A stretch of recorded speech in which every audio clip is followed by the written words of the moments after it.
เริ่มมาสาววันจันทร์ใหม่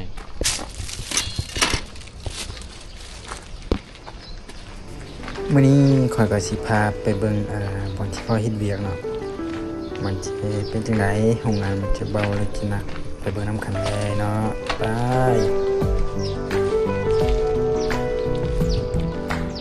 แต่ละมื้อแต่ละเดย์ขา10 กิโลทีไปจังซี่เนาะมันก็สิมีขึ้นภูลงภูไปจนฮอดโรงงาน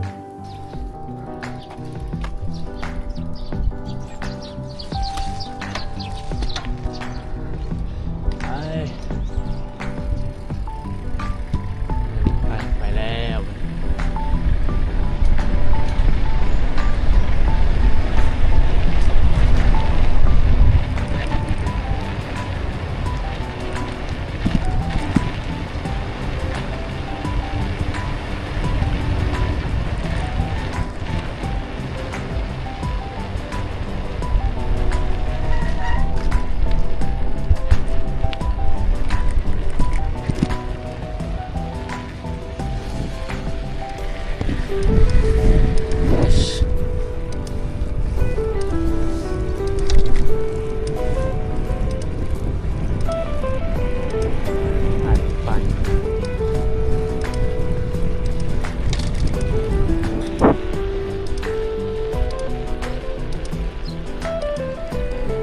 ก็สิหอบแน่เนาะขี่รถทีบเพราะว่ามัน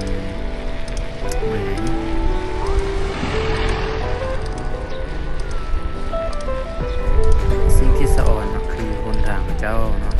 มันจะสะดวกสบายแล้วก็มันจะไม่เปื้อนมันจะสะอาดตลอดเส้นทางเลย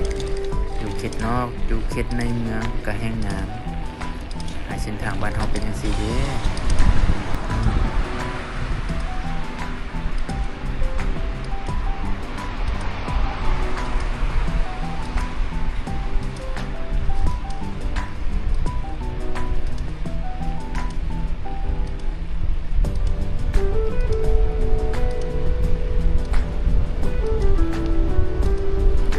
ตอนนี้ก็ใกล้สีหอดโรงงานแล้วเนาะ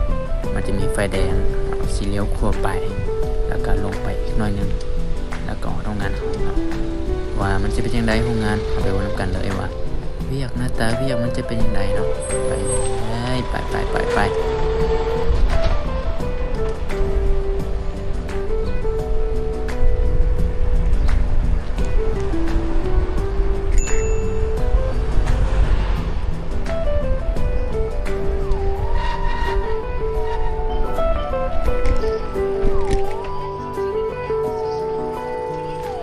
พอนี้ปุ๊บก็สแกนนิ้วมือเนาะสแกนเข้าสแกนออกคันว่าเขาบ่สแกนนี่เขาบ่ได้เงินเดือนให้เด้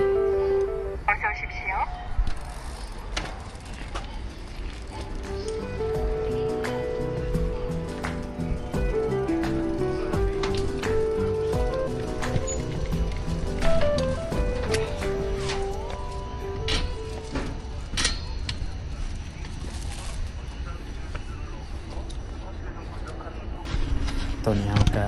มาฮอดโรงงานเป็นที่เรียบร้อยเนาะแล้วก็สิกำลังเข้าไปโรงงานไปเบิ่งกันว่าโรงงานมันจะเป็นยังไงถึงฮอดโรงงานแล้วไปเวียกกันต่อเลย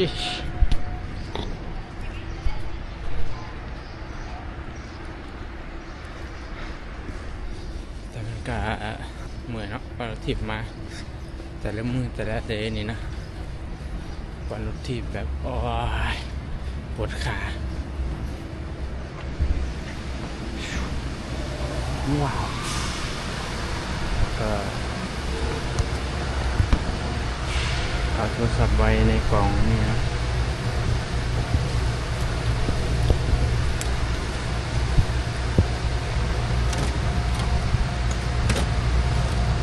ซื้อ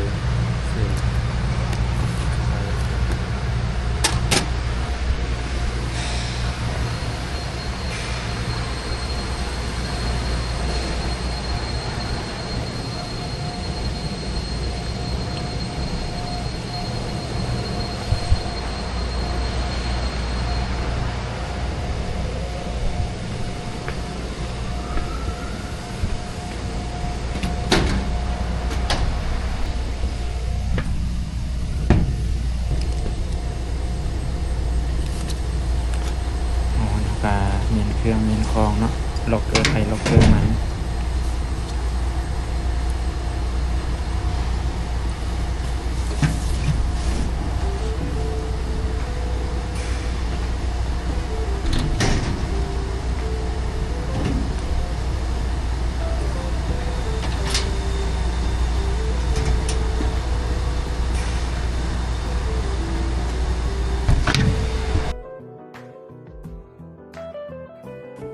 หลังจากนั้นเราก็ไปเอาอุปกรณ์เอาเสื้อคันเปื้อนมาใส่เนาะเพื่อจะเริ่มการเฮ็ดเวียก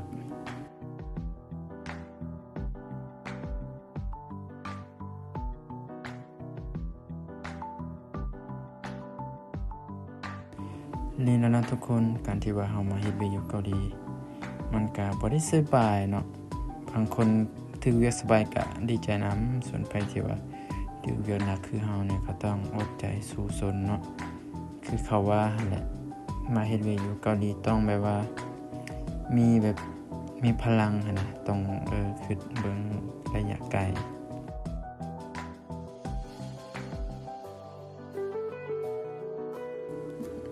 บางคนก็ว่าโอ้เฮ็ดเวียกอยู่เกาหลีต้องรวยแน่นอนกลับมาบ้านนี่รวยตัวนี้คันสิรวยมันก็บ่รวยเนาะการที่เฮาเฮ็ดเวียกอยู่เกาหลีมันบ่มีทางรวยแต่ว่ามันจะเฮ็ดให้ชีวิตเฮาดีขึ้นในระดับหนึ่งเท่านั้นเองเนาะถ้าเฮาอยากรวยแท้เฮาก็ต้องแบบไปหาอื่นเฮ็ดใหม่กันว่าจะเป็นจังซี่ตลอดไปมันก็บ่รวยซึ่งตัวนี้มันเป็นเพียงแบบว่าการที่เฮ็ดให้ชีวิตเฮาจากจุดหนึ่งให้มันดีไปอีกกว่านั้นเพราะฉะนั้นแล้วเฮาก็ต้องสู้ๆเนาะอยู่กับปัจจุบันบ่ต้องคิดหยังหลายเฮ็ดเวียกไปหลังจากหมดสัญญาก็กลับบ้านเฮาอยากเฮ็ดหยังจังค่อยว่ากันใหม่เนาะคือตอนนี้เอาชีวิตให้รอดก่อน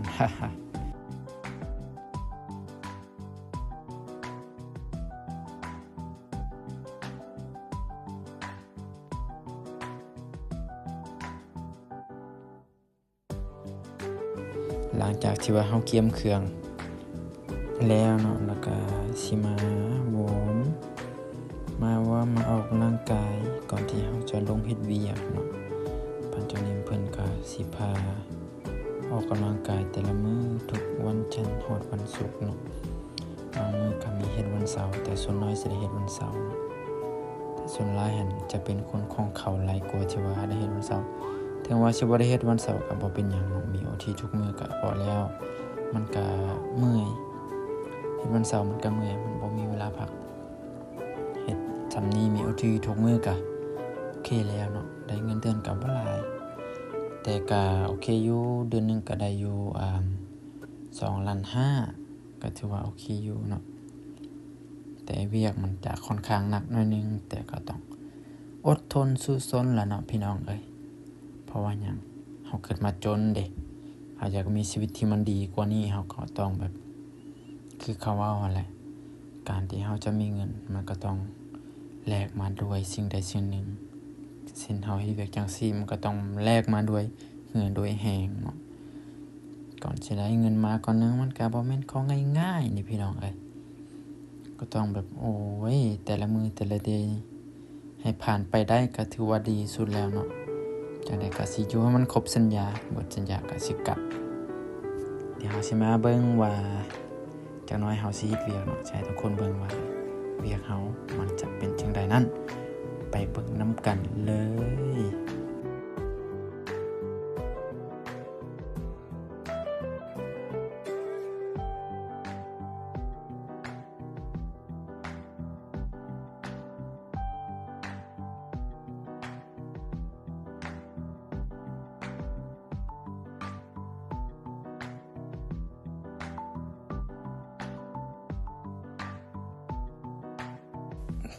ตอนนี้เฮาก็วอร์มเสร็จเป็นที่เรียบร้อยเนาะแล้วก็สิเริ่มไปเฮ็ดเวียกเลยนี่นะไปเบิ่งเลยตอนที่เฮาเฮ็ดเวียกไป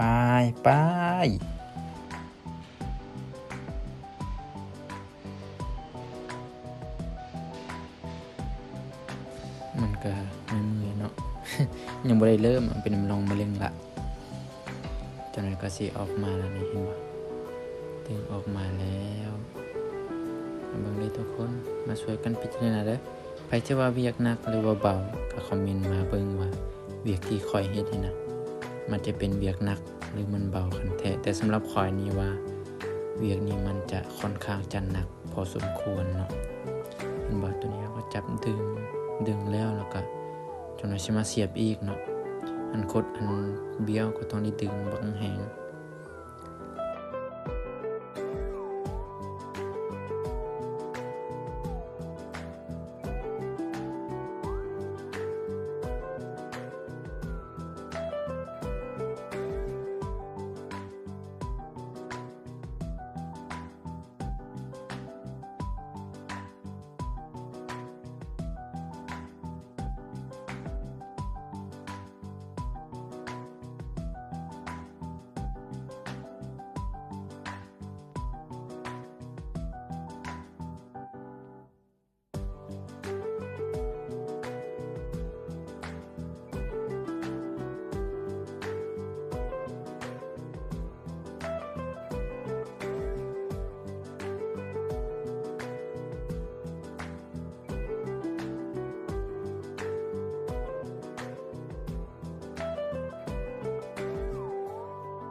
ตอนนี้ก็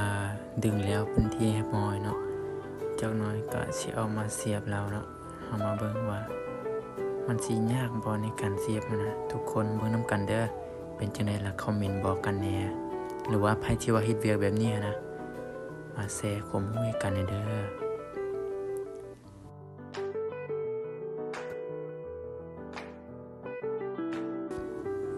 ตัวนี้ก็เอามาแล้วเนาะดึงมานี่จับทอมาแล้วก็จุ่มน้ำมันเนาะจุ่มน้ำมันนึงแล้วก็ใส่เลยใส่มันร้อนมันเมื่อยเนาะตัวนี้เนาะเพราะว่าอบมาใหม่ๆนี่ดึงมานี่ควันไอร้อนแท้ร้อนว่าเนาะอบเอาไว้ดีคือฤดูร้อนนี่ป๊อเหงื่อแตกเหงื่อทรายเลย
นี่เนาะจะให้เบิ่งมันจะเป็นท่อแบบว่าท่อส่งน้ำมันหรือว่าท่อหม้อน้ำเนาะที่ว่าเขาใช้รถยนต์คือบริษัทนี้มันจะเป็นเฮ็ดผลิตให้กับ Hyundai แล้วก็ Kia เนาะสองแบรนด์นี้เนาะ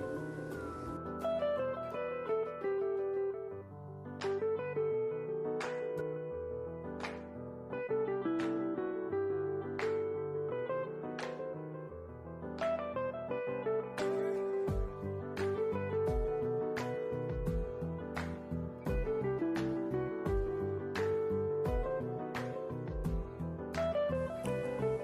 ตอนนี้เฮาก็ใส่สำเร็จเป็นเทปห้อยเนาะก็มากินน้ำหน่อยนึงเอาแห้ง